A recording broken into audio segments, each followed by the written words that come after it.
Mari kita berdoa. Bapa di sorga, kami anak-anak-Mu, sebagaimana komitmen kami sebagai jemaat ketika kami bersaksi bahwa kami telah bertobat dan diselamatkan. Kami bergabung ke dalam jemaat ini dan kami sepakat untuk berkumpul, untuk berjemaat, untuk bernyanyi bersama, untuk mengekspresikan hati kami kepadamu melalui lagu dan mempelajari firman-Mu, berdoa sehati kepadamu. Tuhan, inilah jemaat yang Kau peroleh melalui darah-Mu.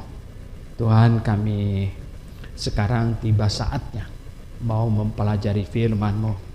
Mohon berkat-Mu agar akal budi yang Kau berikan kepada kami dapat berfungsi dengan baik, dan terlebih Roh Kudus menolong kami di dalam hati kami dan pikiran kami memahami firman-Mu. Terpujilah nama-Mu. Dalam nama Tuhan Yesus Kristus kami berdoa. Amin. Silakan duduk jemaat sekalian. Ya, selamat pagi semuanya yang ada di rumah juga, yang memakai internet ya. Oke. Mari kita membuka Alkitab kita. Saya ingin mengajak jemaat sekalian untuk membuka Alkitab kita di 2 Timotius pasal 3. 2 Timotius pasal 3. Surat Rasul Paulus kepada Timotius yang kedua. Dan saya ingin mengajak Anda membaca dari ayat 1 hingga 6-nya. Ayat 1 hingga 6. Kalau sudah dapat, perhatikan, biar saya membacanya. Keadaan manusia pada akhir zaman. LAI kasih judul ini. 2 Timotius pasal 3 ayat 1 sampai 5. Ketahuilah bahwa pada hari-hari terakhir akan datang masa yang sukar. Manusia akan mencintai dirinya sendiri dan menjadi hamba uang. Mereka akan membual dan menyombongkan diri.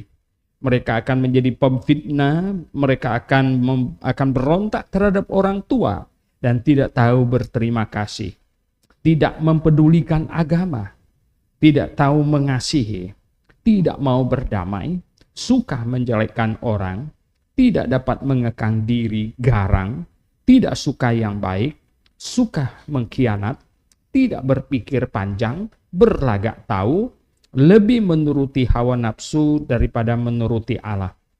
Secara lahiriah mereka menjalankan ibadah mereka, tetapi pada hakikatnya mereka memungkiri kekuatannya.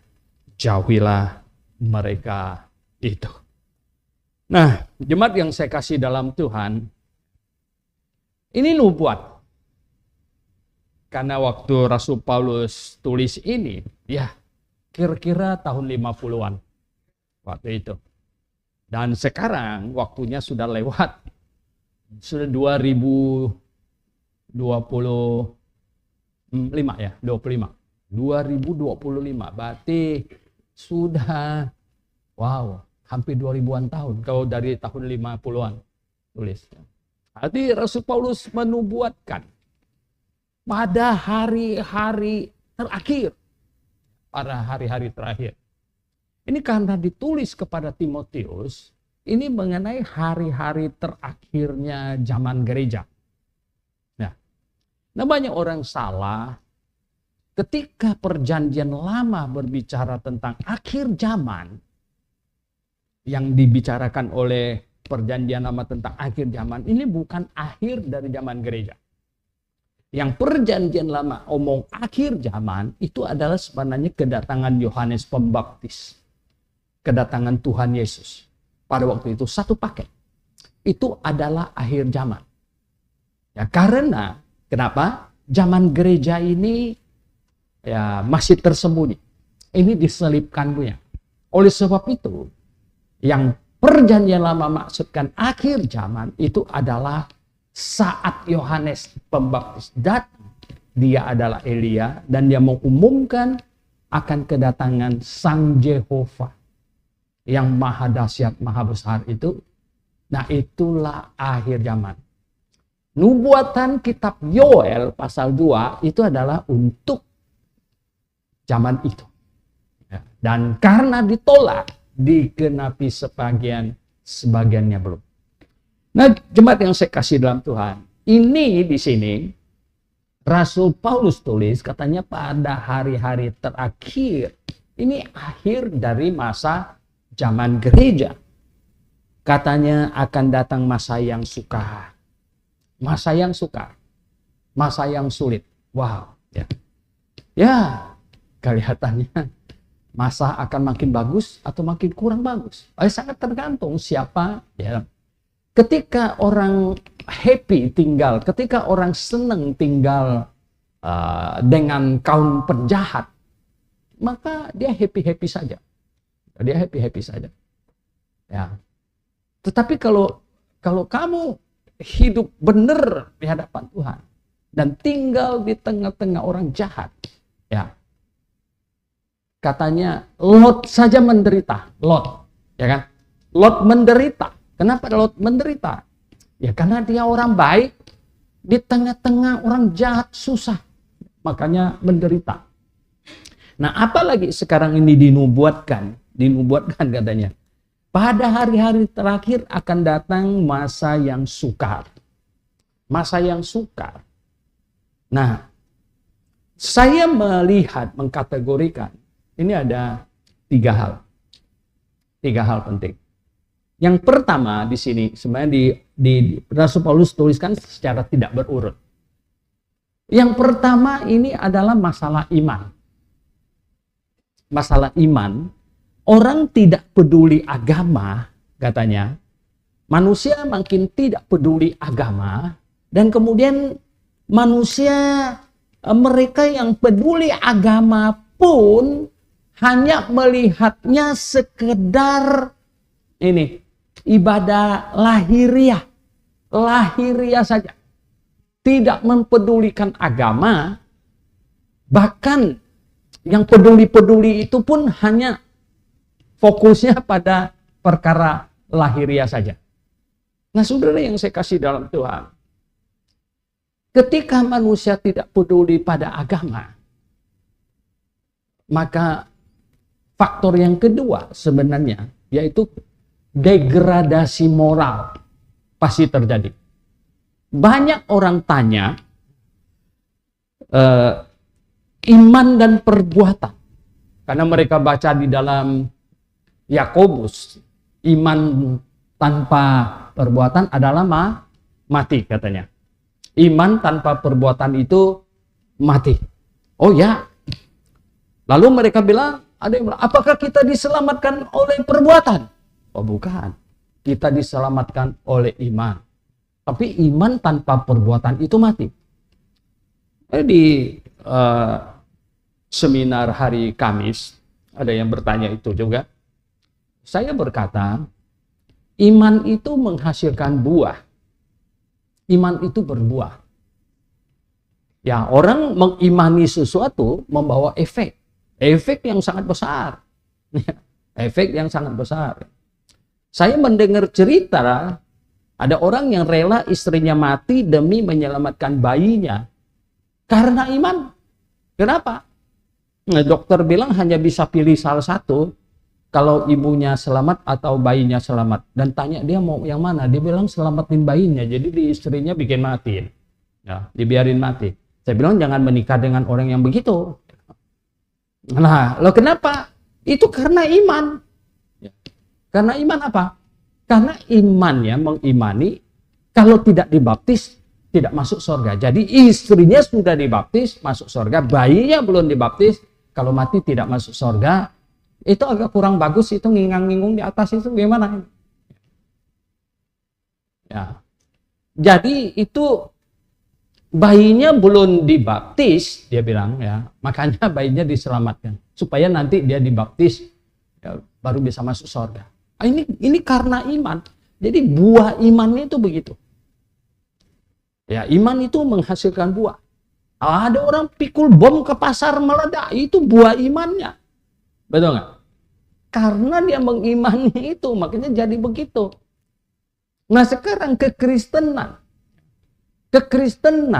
ya sebenarnya kekristenan inilah yang mengubah Eropa. Ya. Karena dulu Eropa itu, ya itu daerah Inggris itu daerah Viking, itu daerah barbar. Zaman dulu tuh daerah barbar. Itu barbecue itu dari barbecue gitu ya. Jadi ini orang barbar punya gitu ya. Jadi pakai pisaunya, dagingnya dipotong, pakai itu dibakar-bakar gitu. Jadi nggak pakai bumbu, nggak usah apa segala macam. Tetapi kekristenan masuk ya. Ketika kekristenan masuk, mengubah segala sesuatu. Mengubah segala sesuatu. Dari yang pakaiannya nggak karu-karuan, akhirnya Inggris ya.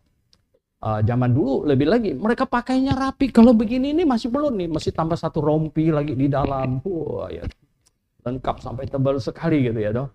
Yang perempuannya, wah dia punya rok itu sampai orang masih jarak setengah meter gitu ya. Dari dia kalau enggak kan akan kesentuh gitu. Begitu ya dong. Nah itu ya. Jadi dari iman ini mempengaruhi perbuatan, menghasilkan perbuatan, menghasilkan moral ya. Nah, barulah bisa hal yang ketiga di sini muncul, yaitu sikap terhadap manusia akan makin bagus. Akan makin bagus. Nah, saudara yang saya kasih dalam Tuhan Yesus, maka itu kita lihat yang pertama, masalah iman. Masalah iman, kata Rasul Paulus ini tulis pada hari-hari akhir katanya, itu orang-orang tidak peduli pada agama. Tidak peduli agama. Jadi ateisme makin memuncak, makin hebat. Beberapa hari yang lalu saya baru dengar video pendek ya, 10 negara yang tingkat ateismenya paling tinggi. Waduh. Yang nomor 1 siapa? Sudah pasti Cina. Gitu. Sekarang 90% katanya itu ya. Ateis, bayangkan dari 1,4 miliar. 1,4 miliar. Bayangkan, sekitar 90%-nya itu ateis. Dan urut-urutannya sampai banyak negara Eropa, termasuk Swedia, segala macam. Sekarang ini ya mereka tidak percaya ada Tuhan. Ya, Anda bisa bayangkan. Ya. Di Amerika saja yang percaya ada Tuhan itu hanya tinggal 44%. Ya. Sedangkan di Kanada tinggal tidak sampai 20%. Wow. Betapa dahsyatnya sebenarnya. Mereka tidak percaya pada Tuhan lagi. Nah, mengapa hal itu bisa terjadi? Kita lihat bahwa segala aspek kehidupan ikut menyumbang ke arah situ. Dan yang paling banyak itu sebenarnya adalah di pendidikan. Pendidikan membawa pengaruh paling besar. Merusaknya juga paling besar di pendidikan. Ya makanya ini Trump ini ngancem beberapa universitas besar-besar. Bahwa pemerintah federal tidak akan gelontorkan duit ya kalau mereka tidak mengubah. Ada banyak kebijakan-kebijakannya yang ini ya. Yang memicu ateisme, bahkan memicu homoseks segala macam. Wow, nah ini. Nah saudara yang saya kasih dalam Tuhan, tetapi pendidikan mengambil peran yang sangat besar. Kenapa? Karena dari kecil ya, saya ingat waktu saya masih kecil saja SD dulu itu ada entah foto apa lukisan ya, di SD saya gitu, yang masih hitam putih punya gitu. Yang bahwa manusia, sebelum manusia itu ada ya mirip-mirip monyet yang jalannya apa berdirinya belum tegak gitu. Kemudian terus sampai ya wah itu kita dari kecil bayangkan anak SD kita dicekokin ya, bahwa ini manusia begini dan lain sebagainya. Dan akhirnya menyebabkan manusia karena dicekokin hanya melihat satu sisi. Ya. Bayangkan, diajarkan secara luar angkasa Itu dari bintang yang katanya yang paling dekat itu, cahayanya nyampe ke sini aja jutaan tahun. Lah katanya bagaimana Tuhan menciptakan itu bintang 5-6 ribuan tahun yang lalu. Tapi dia tidak berpikir bahwa ketika Tuhan menciptakan bintang, itu bukan bintangnya baru mulai nyala. Tapi dia menciptakan bintang yang sudah menyala, lengkap dengan sinarnya yang udah nyampe ke sini. Dan ada banyak hal yang tidak dipikirkan juga, bahwa bahkan sampai hari ini, sejauh teleskop yang ditemukan oleh manusia, yang tidak cukup diteropong dari bumi ini, bahkan dikirim ke luar angkasa untuk diteropong dari sana, sejauh itu tidak ada satu planet pun seperti bumi ini yang berwarna-warni. Yang lain blur. Yang cuman bumi ini yang berwarna-warni. Dan bisa ada kehidupan, ada pohon, ada binatang, manusia, semuanya. Cuman ini. Mengapa bisa begitu? Mengapa? Para evolusionis mau berkata, ini bumi ini adalah planet yang laki. Ya. Yang beruntung. Ya. Artinya pada posisi yang pas. Kalau kita terlalu dekat ke matahari, kita hangus, pohon-pohon hangus. Kita terlalu jauh dari matahari, kita beku. Jadi ini posisinya beruntung, laki sekali. Tapi kenapa bisa beratus, beribu tahun tidak bergeser? Tidak bergeser. Nah, ada banyak hal-hal yang ajaib. Tetapi saudara yang saya kasih dalam Tuhan, sifat manusia yang sebenarnya saya senang mendengar ini debat jalanan yang Cliff itu, ya. Dia bilang, kenapa mahasiswa, dia banyak berdebat di kampus-kampus. Ada mahasiswa tanya, kenapa manusia sampai mau pilih menyangkali Tuhan, tidak mau percaya kepada Tuhan? Apa sebabnya? Tahu nggak jawabannya apa? Karena manusia takut dituntut tanggung jawab. Manusia takut dituntut tanggung jawab.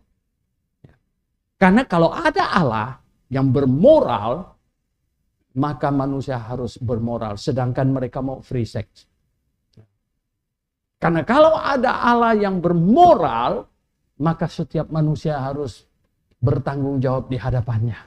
Karena manusia tidak mau tanggung jawab. Tidak rela tunduk kepada Sang Pencipta untuk mempertanggungjawabkan hidupnya. Maka sebenarnya memilih jalur menentang akal sehat diri sendiri untuk mengatakan bahwa tidak ada pencipta, tidak ada Allah. Itu adalah menentang akal sehat kita sendiri. Karena seharusnya manusia berpikir bahwa tidak mungkin tidak ada pencipta. Dengan keindahan alam dan segala macam yang hebat ini. Nah, saudara yang saya kasih dalam Tuhan, tetapi ini sudah dinubuatkan ya di ayat yang kedua katanya. Ya, tidak tahu berterima kasih, tidak mempedulikan agama.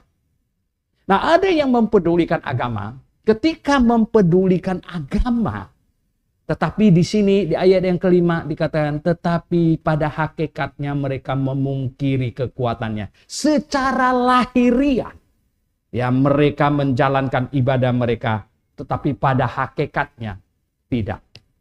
Nah, saudara yang saya kasih dalam Tuhan, hari Kamis yang lalu saya ada bicara bahwa sekarang bukannya zamannya orang tidak dengar Yesus. Betul nggak? Dengan handphone, smartphone, ya sampai satu orang kalau punya satu itu masih jarang. Rata-rata punya dua. Sekarang bagaimana ada orang tidak dengar Yesus? Ya, gimana ada orang tidak dengar Yesus? Itu yang tinggal di gua, nggak punya handphone, punya betul. Tapi ya sekarang ini semua orang sudah dengar Yesus. Siapa yang tidak dengar Injil zaman sekarang? Zaman sekarang siapa tidak dengar Injil? Hampir tidak ada orang tidak dengar Injil. Tapi masalahnya yang sekarang ini dihadapi itu apa atau enggak? Bukan masalahnya orang tidak dengar Yesus, tidak dengar Injil. Sudah kebanyakan Yesusnya. Betul enggak? Sudah kebanyakan Injilnya. Sudah terlalu banyak. Sehingga apa? Menurut Google, sudah lebih dari 45.000 denominasi Kristen. Ya, berapa katanya? 47 ya. 47.000 nih naik terus ini ya toh. Naik terus. Beberapa hari yang lalu di debat seru yang grup yang kita bikin, ada satu orang lagi ya pengajaran aneh-aneh sehingga siapa ya, Pak Stanley atau suami itu ya, ini tambah lagi satu denominasi gitu ya. Jadi ini tambah terus gitu ya.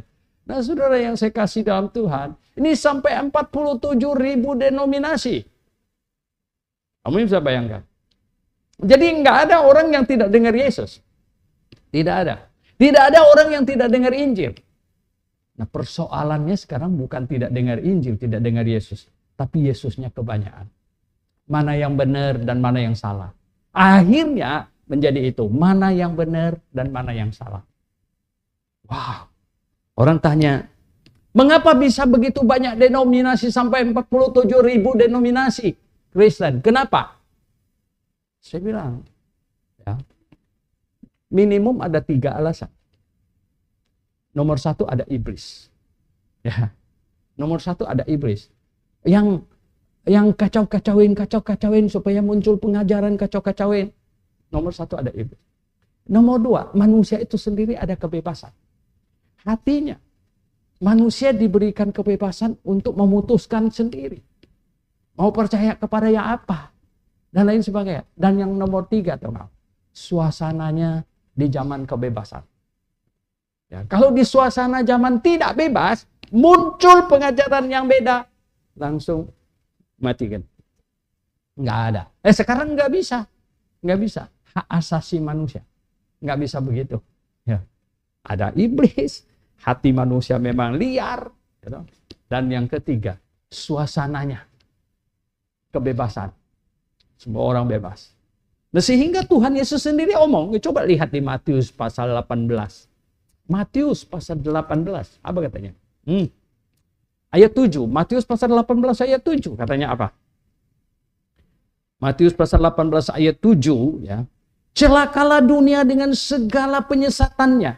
Memang penyesatan harus ada, tetapi celakalah orang yang mengadakannya. Wow. Ya, jadi betapa hebatnya sampai Tuhan Yesus bilang nggak bisa nggak ada. Nah di itu ya di Lukas 17 dalam kesempatan yang sama atau yang lain, Yesus berkata kepada murid-muridnya, tidak mungkin tidak akan ada penyesatan, tetapi celakalah orang yang mengadakannya. Kurang lebih sama. Tidak mungkin tidak ada penyesatan. Tidak mungkin tidak ada. Kalau tidak mungkin tidak ada penyesatan, berarti penyesatan akan muncul dan akan merajalela dan akan banyak sekali. Oh, jemaat yang saya kasih dalam Tuhan. Itu berarti ya, makin akhir zaman, ketika kebebasan sedemikian rupa, dan pengajar-pengajar yang tidak bertanggung jawab, bahkan yang sebenarnya dipicu oleh iblis, muncul dan mengajarkan pengajaran yang beraneka ragam, itu mempersulit banyak orang untuk menemukan kebenaran. Kalau ada 10 pengajaran, 1 yang benar, berarti 10%. Kalau ada 100 pengajaran, 1 yang benar, cuma 1%. Kalau ada 1000 pengajaran, cuma 1 yang benar. Ya, 0, sudah. 47.000 denominasi. Jadi jemaat yang saya kasih dalam Tuhan Yesus. Oleh sebab itu, kita lihat kekristenan zaman sekarang ini betapa banyaknya. Kalau begitu, apakah ada bahaya? Oh, bahaya sangat besar. Sangat besar. Mengapa? Karena ketika seseorang salah memilih, ketika orang percaya kepada pengajaran yang salah, akan berakhir di neraka. Tersesatkan. Banyak orang tanya, apa beda yang sesat dan salah? Apa beda sesat dan salah? Saya bilang, perempuan jadi gembala itu salah. bukan sesat. Ya. Menyebut perjamuan kudus bukan perjamuan Tuhan, itu salah. Belum sesat. Nah, sesat itu apa? Sesat itu kalau pengajaran itu diikutin akan berakhir di neraka. Itu sesat. Ya. Artinya pengajaran itu diikutin dan berakhir di neraka.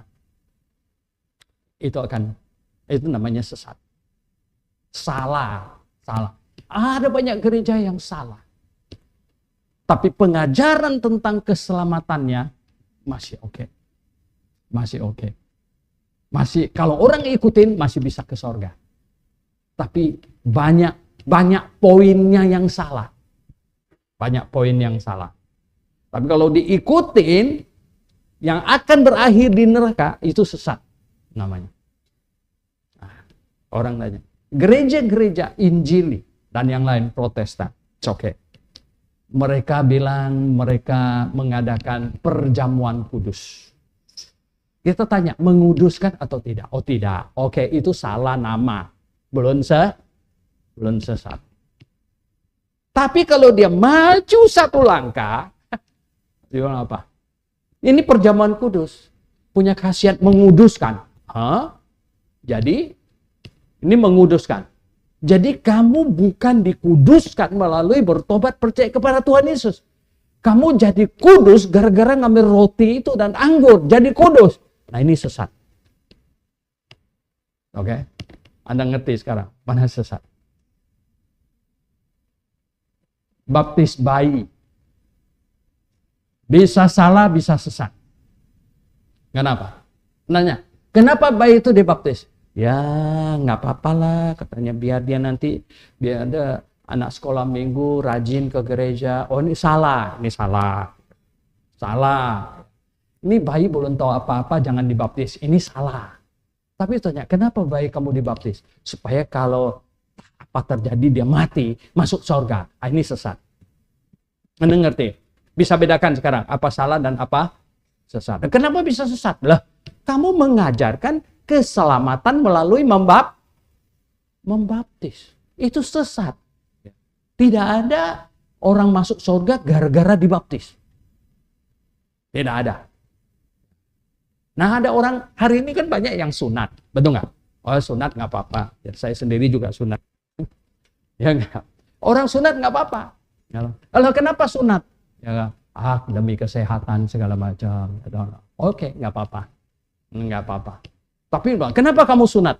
Supaya bisa masuk surga. Nah ini sesat. Betul nggak? Ini sesat. Gitu loh. Ada orang, dia nggak boleh minum kopi, minum teh juga nggak boleh. Wah, karena dia kena ikut Advent. Kita tanya, kenapa kau nggak minum kopi? Ya terlalu pahit. Ya nggak apa-apa. Masalah kesehatan. Ya, nggak apa-apa. Kenapa nggak minum teh? Teh juga nggak enak, pahit. Saya air putih ya, nggak apa-apa. Ya, tapi tanya dia, kenapa kamu tidak makan daging babi? Kenapa? Ayo. Oh, kalau saya makan daging babi itu najis, nanti nggak masuk surga. Ini sesat. Nangkep nggak? Bisa bedakan sesat sama salah. Ya dong. Berarti dia anggap daging babi itu bisa mempengaruhi dia ke surga atau ke neraka. Itu sesat. Ya. Wah nih, saya ini baca Alkitab. Ini ada orang sembarangan baca Alkitab di Alkitab. Dan sekarang itu pengajar itu dari mana-mana. Ya. Kalau kau mau ikutin semua pengajaran lewat internet, ya kepala bisa pecah. Ya karena saking banyaknya kan, apa diajarkan apa. No. Akhirnya apa? Ada yang ikut di internet. Waduh, ini bagus, itu bagus, ini bagus, itu bagus. Akhirnya apa? Hari Sabat katanya. Hari Sabat. Saya ada grup ini, ada pendeta Advent di grup saya. Selalu saya gini, Jumat sudah sore saya WA lagi, dia balas. Dia kan sudah masuk Sabat. Oh, saya bilang masih boleh balas WA kah? Langsung dia stop gitu loh. Karena Jumat sore dia balas WA saya ini dia. Loh, saya bilang, bukankah kau sudah masuk Sabat? Saya bilang, kok masih balas WA saya? Langsung dia stop. Lalu saya WA lagi nggak dibaca lagi. Saya lihat nggak dibaca, canteng satu. Nah, dia udah takut dia. Dia takut. Nah, saudara yang saya kasih dalam Tuhan, saya tanya, kenapa kamu ini mau kuduskan Sabat? Dulu saya punya teman. Saya pernah kerja di asuransi Bumi Putra. Ya, dia tuh upline saya, dia atasan saya, dia yang rekrut saya. Dia orang Advent. Wah, dia bawa saya. Kami kalau pergi ke restoran dia makannya aneh-aneh. Waduh, dia nggak mau ini, nggak mau itu, segala macam. Ya loh. Kemudian apa? Sabtu dia nggak masuk. Ya, pada Sabtu kita seringkali ada meeting. Asuransi kan Sabtu ada meeting. Sabtu nggak ada. Semua orang tahu. Ini hari Sabatnya dia. Saya tanya sama dia. Kalau kamu tidak menguduskan hari Sabat, masuk surga nggak? Wah, dia nggak berani jawab. Jawabnya berbelit-belit. Seringkali jawabnya berbelit-belit. Iya, kita kan harus taat. Waduh, kalau nggak taat bagaimana? Segala macam. Saya bilang, ya, taat. Saya tanya sekarang, kalau kau gagal menguduskan hari Sabat, masuk surga nggak? Nggak mau jawab. Ya. Kalau dia bilang apa? Tetap masuk. Oke, nggak apa-apa. Betul nggak? Ini belum sesat. Ya nggak, belum sesat, masih masuk surga. Ya kalau hari Sabtu nggak mau masuk kantor gara-gara malas, ya oke lah, nggak apa-apa. Gitu. Itu hanya karena dia mungkin hari Sabtu mau santai, gitu ya, supaya nggak diganggu. Jadi dia alasannya Sabat, gitu, oke, nggak apa-apa. Tapi kalau dia jawabnya gini, wah hari Jumat, kalau mereka Sabat itu kan Jumat jam 6 sore itu teng gitu udah masuk sampai ke Sabtu jam 6 gitu loh, ya. Bayangkan, ya loh. Bayangkan. Kalau begitu ketat. Kalau gagal nggak masuk surga. Wala. Itu ya nggak heran kalau dikit sekali orang Yahudi yang masuk surga. Karena bagaimana bisa kamu itu, betul nggak? Coba kalau jam 6 masuk Sabat, tiba-tiba anjing belum dikasih makan. Kan jadi masalah, betul nggak? Ya, jadi masalah, ya dong. Jam 6 lewat, masuk Sabat, hujan lebat, ya toh. Waduh, perlu ambil baskom untuk nadanya, kan kerja. Nggak masuk surga gara-gara ngambil baskom nih. Kan jadi lucu gitu loh. Ini ngawur sekali gitu, dah. Nah, nggak bisa. Ya, jadi ya jemaat yang saya kasih dalam Tuhan Yesus. Ya. Sebenarnya tuh gini, orang sering kali tanya sama saya, Pak Sohento, bagaimana kita tahu satu pengajaran itu benar apa salah? Saya bilang sama dia, Tuhan kasih kita 2 biji alat yang paling akurat. Ini dia, dan sini dia. Ya. Sesuai dengan Alkitab. Sesuai dengan Alkitab itu bukan sebagian Alkitab loh. Semua loh, dari Kejadian sampai Wahyu dibaca. Dan seringkali mereka bikin masalah adalah karena ada rambu-rambu yang harus ditaati yang mereka tidak taati. Misalnya ya, yang paling menyolok saja masalah dispensasi zaman. Perbedaan antara perjanjian lama dan perjanjian baru. Perjanjian lama ini ibadah simbolistik, ritualistik, jasmania. Perjanjian baru ini sudah berubah menjadi masa ibadah hakikat rohania dalam kebenaran. Ini sudah terpisah, sudah berbeda. Nah kalau atas ini saja tidak paham, bagaimana mau menafsirkan yang lain-lain lagi? Bagaimana bisa sesuatu yang Tuhan adakan untuk sebuah zaman teokrasi? Ya. Hukum Taurat itu diturunkan waktu zaman Musa. Pengudusan hari Sabat itu startnya pada waktu zaman Musa. Baca Abraham ada kuduskan hari Sabat nggak? Nggak ada. Nggak ada. Itu adalah untuk zaman teokrasi, startnya sampai dari startnya sejak Musa. Itu zaman teokrasi. Ya. Dan berhentinya kapan? Lukas 16 ayat 16 bilang, hukum Taurat dan kitab para nabi berlaku sampai Yohanes. Selesai. Jadi, ya. Nah ini ada banyak rambu-rambu yang harus diketahui. Barulah bisa menafsirkan Alkitab dengan benar. Wah, satu hari saya diposkan. pengajaran seorang wanita, ini lewat YouTube gitu. Saya balas sama orang yang posin saya. Dia sedang mengajar firman sambil melanggar. Kenapa sambil melanggar?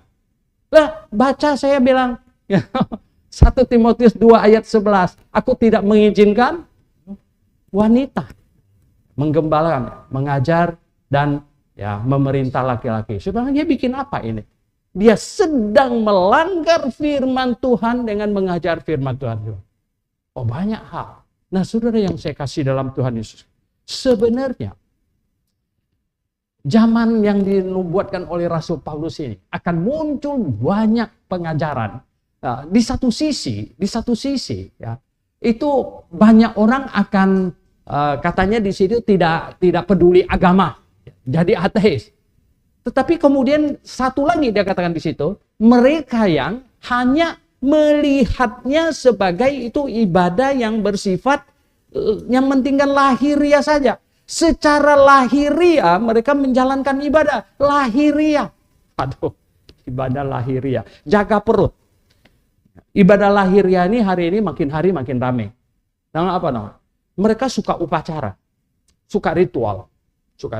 Padahal dong, ritual-ritual itu banyak itu justru di kuil-kuil. Betul nggak? Ya, di kuil-kuil itu ritualnya. Tapi kekristenan hari ini makin suka ini acara ritual. Gitu. Mereka pakai jubah yang mantap sekali. Saya bilang cuman baptis yang nggak pakai jubah-jubahan. Ya, ada selempangnya. Dulu saya punya itu.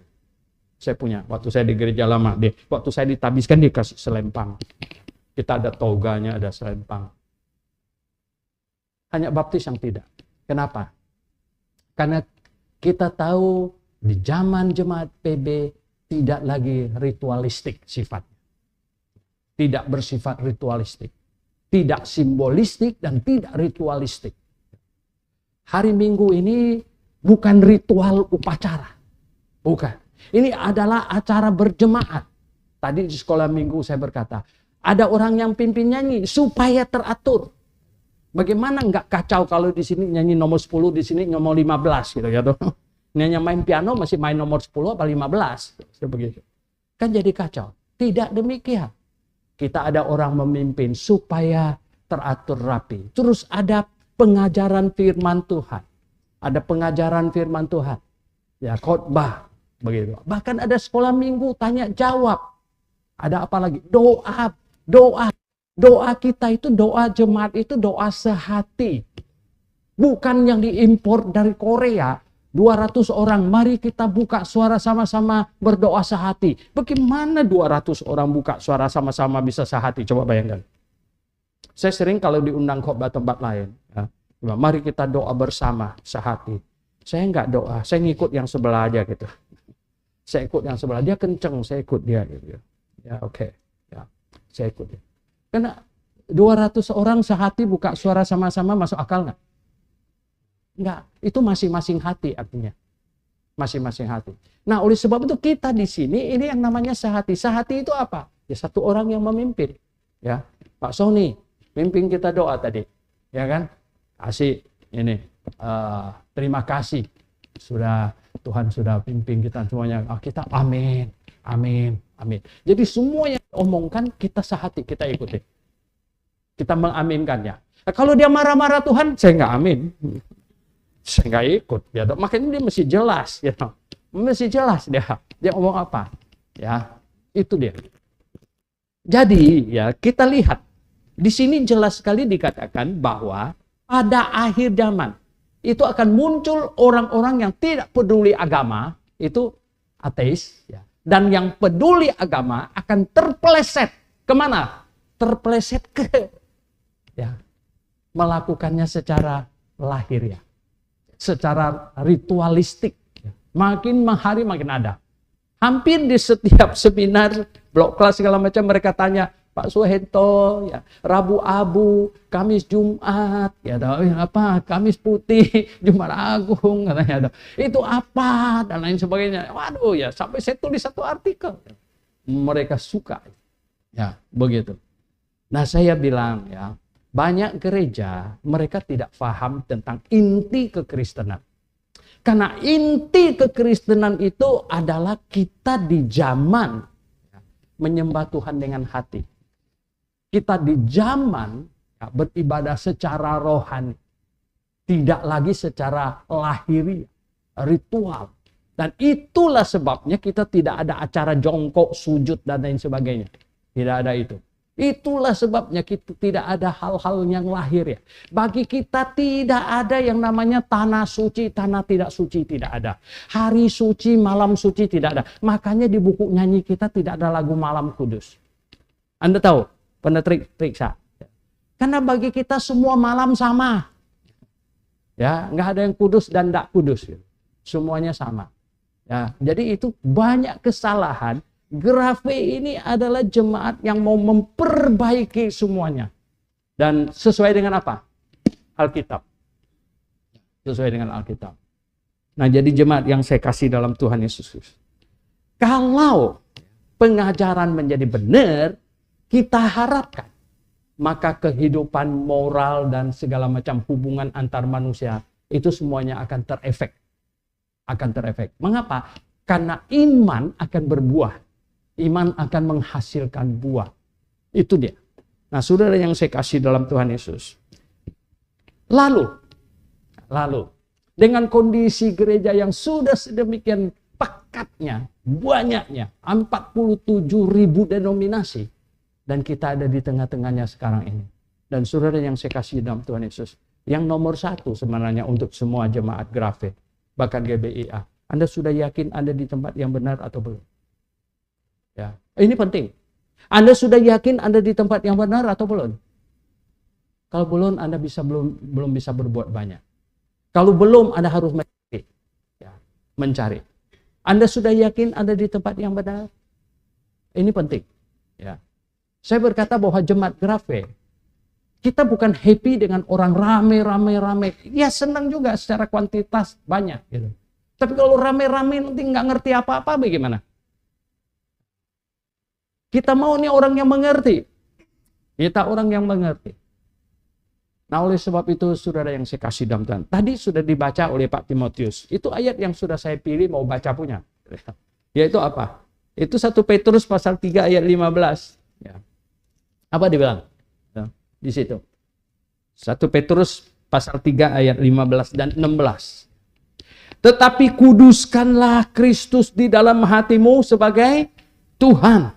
Dan siap sedialah pada segala waktu untuk memberi pertanggungan jawab kepada tiap-tiap orang yang meminta pertanggungan jawab dari kamu tentang pengharapan yang ada padamu, tetapi haruslah dengan lemah lembut dan hormat dan dengan hati nurani yang murni, supaya mereka yang memfitnah kamu karena hidupmu yang saleh dalam Kristus menjadi malu karena fitnahan mereka itu.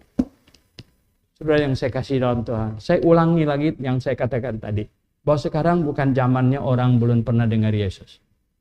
Bukan zamannya orang belum dengar Injil. Sudah dengar, tapi banyak yang salah. Banyak yang salah. Nah, sekarang ini adalah zamannya bagi anak-anak Tuhan. Kalau Anda yakin kita ada di posisi yang benar, kita pengajaran yang benar, maka Tuhan mau kita berperan. Tuhan mau kita berperan. Tuhan mau kita dapat mempertanggungjawabkan iman kita. Ketika orang bertanya kepada kita, kita bisa mempertanggungjawabkannya. Sudah bisa belum menjelaskan kepada orang? Wah, betapa hebatnya kalau 200-300 orang sanggup menjelaskannya. Betul nggak? Anda semuanya punya WA group loh. Punya keluarga lah, apalah segala macam. Saudara yang saya kasih dalam Tuhan Yesus. Bersaksi. Kalau Anda berani bersaksi. Itu ada penginjil kita yang di Solo. Yang Anda tahu latar belakangnya dari sebelah sana punya. Kemudian jadi penginjil kita. Saya bilang kepada dia, sebenarnya saya bilang, kamu ini nggak usah repot-repot. Kamu kalau ketemu orang, kamu bersaksi saja. Saya bilang, itu orang sudah bergetar hatinya. Betul. Kenapa? Kasih tahu, bapak saya itu penyelenggara haji. Ya, saudara saya itu begini, begitu, begini. Dan akhirnya setelah saya mencari ke sana kemari, saya temukan kebenaran. Enggak usah terlalu memaksa-maksa orang. Kita disuruh firman Tuhan, Petrus tulis, supaya kita mempertanggungjawabkan, bersaksi bahwa kita menemukan kebenaran. Kalau orang terlalu bebelit-belit, mau pakai marah, segala macam, enggak usah pakai marah. Enggak usah pakai marah. Tidak mau terima, tidak apa-apa. Saya juga tidak untung. Kalau kau terima kebenaran, yang untung itu kamu. Tidak mau terima, enggak apa-apa. Enggak apa-apa. Neraka masih luas sekali. Enggak apa-apa. Gitu. Ya, enggak usah ribut dengan orang. Gitu ya. Betul. Tapi tadi yang kita baca itu mengatakan, kita harus dapat mempertanggungjawab iman kita dengan apa katanya? Lemah lembut, penuh hormat. Lemah lembut dan penuh hormat. Bayangkan. Dan kita di WhatsApp yang kita punya ini, saya dengan tegas bilang apa? Coba. Yang mau berdebat, yang mau bertanya segala macam interaksi, tolong profilnya pakai foto sendiri. Jangan foto kucing, bunga, segala macam. Nah, gitu. Kita nggak mau bicara sama bunga, mau debat sama kucing bagaimana gitu ya. Kita mau tahu muka orang itu seperti apa. Muka orang itu seperti apa. Dan apa? Kita mau menjawab orang dengan lemah lembut, penuh hormat. Kita juga mau supaya orang itu memperlihatkan wajahnya. Kenapa? Saya dapatkan. Kalau yang tanpa pakai muka punya, ya segala macam lah, apa bunga lah, apalah, dia sembarangan omong. Sembarangan omong. Kenapa? Dia tidak ada beban moral untuk omong baik-baik. Untuk mempertanggungjawabkannya. Dia hantam, kita nggak tahu siapa. Nama juga palsu, nggak jelas gitu. Nggak jelas. Tapi kalau yang dia pakai profil mukanya sendiri, namanya sendiri, dia lebih berhati-hati. Lebih berhati. Kita lebih lagi, betul nggak? Kita kan identitas kita jelas. Kita ini siapa? Kita ini di gereja yang di belakangnya ada huruf A. Betul nggak? Bukan gereja baptis ibu dan anak, katanya sebilang ngawur kamu. Itu Pak Solihin tuh main-main itu, dia dari Bandung tuh. Bilang Pak Soento. Ada yang bilang ini kalian itu gereja baptis ibu dan anak. Saya bilang, walah.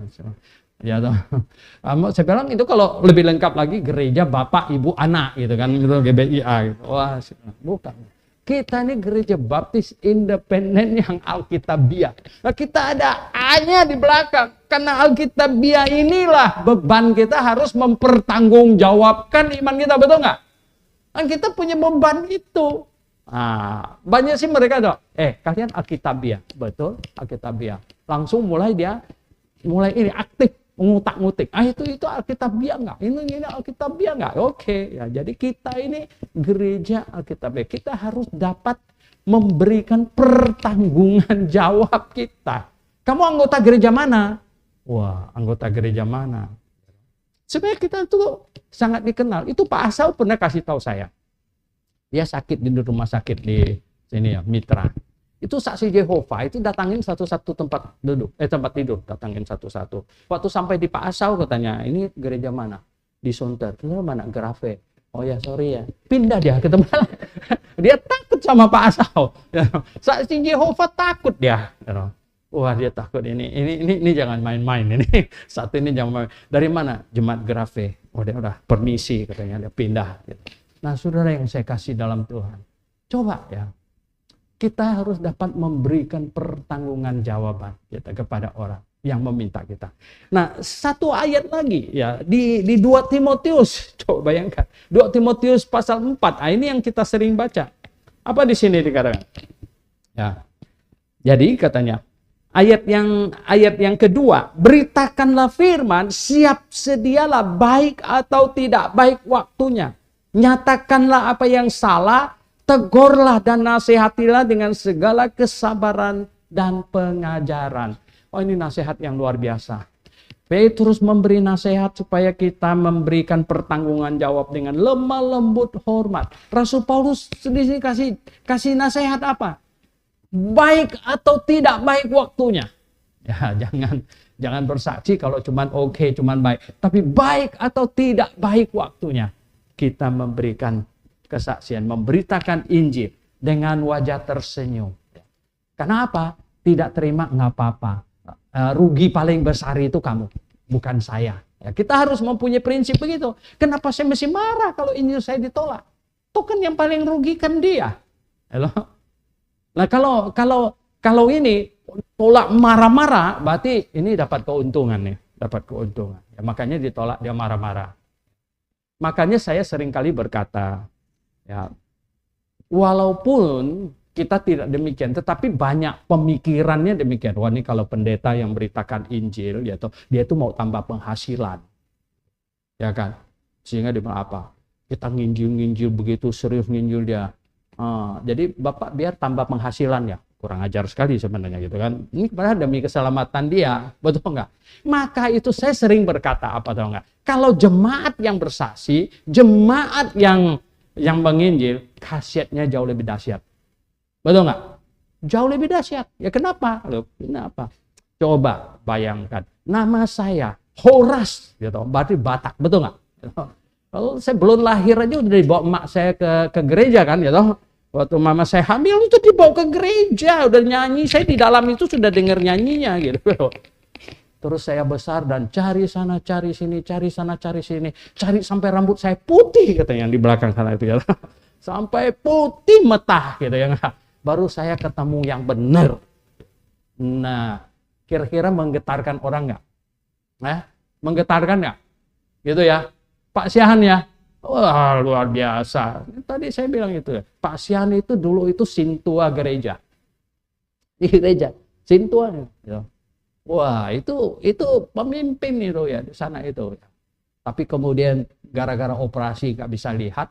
Jadi nggak bisa nonton TV segala macam. Akhirnya dengar radio. Ya. Dengar radio itulah nyangkut radio kita, RBK, radio berita klasik. Dengar-dengar bahwa inilah yang benar gitu ya. Saya bilang satu keajaiban terjadi. Kenapa tahu nggak? Waktu mata jasmani ini melek, nggak bisa lihat kebenaran. Justru mata jasmani ini shutdown, mata rohani jadi terang benderang gitu ya. Langsung bisa melihat kebenaran. Dahsyatnya bukan main. Nah, saudara yang saya kasih dalam Tuhan, Rasul Paulus memang menubuatkan, ya, Rasul Paulus menubuatkan bahwa akhir zaman akan ada banyak kekacauan, kesusahan, orang-orang tidak berminat agama, jadi ateis. Yang ada minat agama terpeleset ke apa? Yaitu hal-hal ritual saja, mementingkan hal-hal ritual. Dan efeknya jadi apa? Efeknya jadi moral turun drastis. Ya. Tidak hormat orang tua, tidak mengasihi saudara, sombong, egonya tinggi. Ya. Begitu. Oh, saudara yang saya kasih dalam Tuhan Yesus ya. Semua itu efek dari iman. Efek dari iman. Nah, itulah sebabnya kita mau ya, beriman dengan benar. Iman diperbaiki, doktrin diperbaiki. Maka semua yang lain baru bisa ikut. Amin. Anda setuju itu? Oke, mari kita berdoa. Mari kita berdoa. Tuhan, hamba sudah sampaikan apa yang patut disampaikan. Rasul Paulus menubuatkan akan ada masa yang sangat sulit. Kami sudah, Tuhan, di saat ini persentase orang yang tidak peduli padamu makin hari makin meningkat. Dan yang peduli pada agama, mereka terpeleset oleh upacara-upacara, ritual-ritual. Mereka tidak memahami inti makna dari pengajaran-pengajaran. Tuhan, tolong kami supaya mata rohani kami celik, Tuhan. Supaya kami mengerti iman yang benar seperti apa. Tolong kami, Tuhan. Pimpin kami. Terpujilah nama. Kami berdoa dalam nama Tuhan Yesus Kristus.